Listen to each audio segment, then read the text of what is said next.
Hello students, welcome to my YouTube channel Home Education.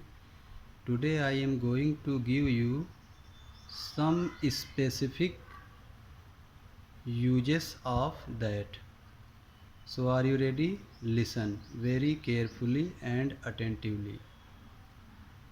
तो students, आज का जो मैं वीडियो आपको दे रहा हूँ, ये वीडियो बड़ा ही मज़ेदार है, बड़ा ही फ़नी है, लेकिन वास्तव में ये ज्ञान से भरा हुआ है।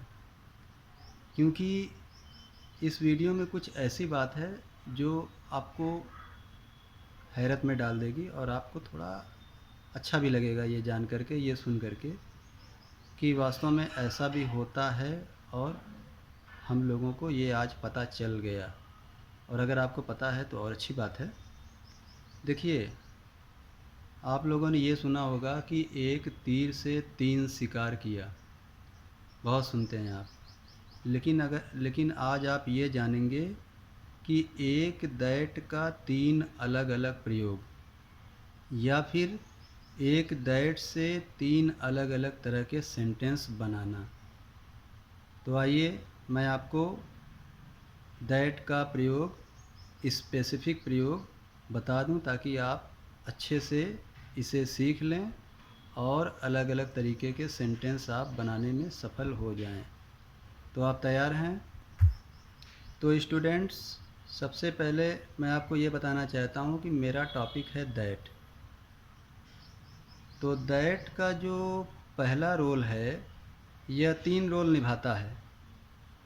ये दैट 3 रोल निभाता है। तो इसका जो पहला रोल है उसे हम डिमॉन्स्ट्रेटिव प्रोनाउन कहते हैं। क्या कहते हैं? डिमॉन्स्ट्रेटिव प्रोनाउन कहते हैं। और डिमॉन्स्ट्रेटिव प्रोनाउन में इसका अर्थ होता है वह।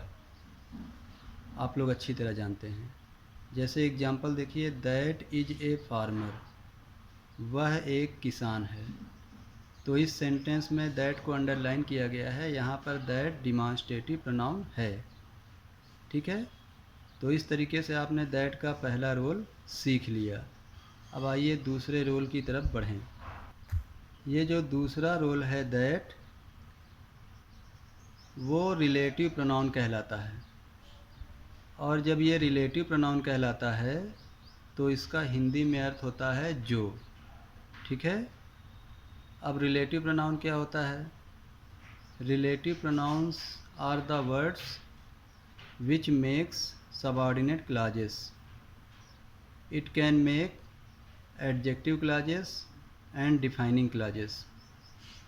तो ये जो दूसरा रोल प्ले करता है वह रिलेटिव प्रोनाउन कहलाता है। तो दूसरे रोल में इसका एग्जांपल देखिए, you can take anything that you like. आप कुछ भी ले सकते हैं जो आप पसंद करते हैं। यहाँ पर दैट को अंडरलाइन किया गया है, जिसका अर्थ निकलेगा जो। यू कैन टेक एनीथिंग, आप कुछ भी ले सकते हैं, दैट जो यू लाइक, जो आप पसंद करते हैं। ठीक है? तो इस तरीके से दैट का जो दूसरा रोल है वो रिलेटिव प्रोनाउन कहलाएगा। 2 रोल आपने सीखा। अब आइए तीसरे रोल की तरफ बढ़ें। तीसरे रोल में दैट कंजंक्शन कहलाता है। क्या कहलाता है? Conjunction. Conjunctions are used to join 2 words, 2 phrases and sometimes 2 sentences. तो कंजंक्शंस को जो है 2 शब्दों, 2 फ्रेजों और 2 वाक्यों को जोड़ने के लिए प्रयोग किया जाता है। तो ये कंजंक्शन का कार्य करता है दैट तीसरे रोल में, जिसका अर्थ होता है कि। बहुत आप सेंटेंस में यूज करते हैं। तो आइए इसका एग्जांपल ले लें।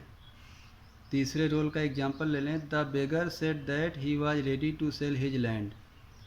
भिखारी ने कहा कि वह अपनी ज़मीन बेचने के लिए तैयार था। तो जो दैट का तीसरा रोल है, अक्सर इसका प्रयोग कंजंक्शंस के रूप में होता है और ज़्यादातर इसका प्रयोग इनडायरेक्ट नरेशन में देखने को मिलता है। तो इस तरीके से आपने दैट के 3 रोल देखे, यानी एक दैट से 3 अलग अलग तरीके के सेंटेंस बनाना आपने आज सीखा। तो किया ना आपने एक दैट से 3 शिकार, जैसे एक तीर से 3 शिकार करते हैं, उसी तरीके से आपने इस फ़नी इंग्लिश ग्रामर में एक दैट से 3 शिकार किया, यानी एक दैट से 3 सेंटेंसेस बनाया। ठीक है, ये वीडियो कैसा लगा, इसे आप अपने मित्रों को, अपने दोस्तों को सेंड करिए, फॉरवर्ड करिए, और मेरे चैनल को सब्सक्राइब करिए ताकि आपको ग्रामर के और भी मज़ेदार, अच्छे, ज्ञानवर्धक वीडियो मिल सकें। ओके, जय हिंद, बाय।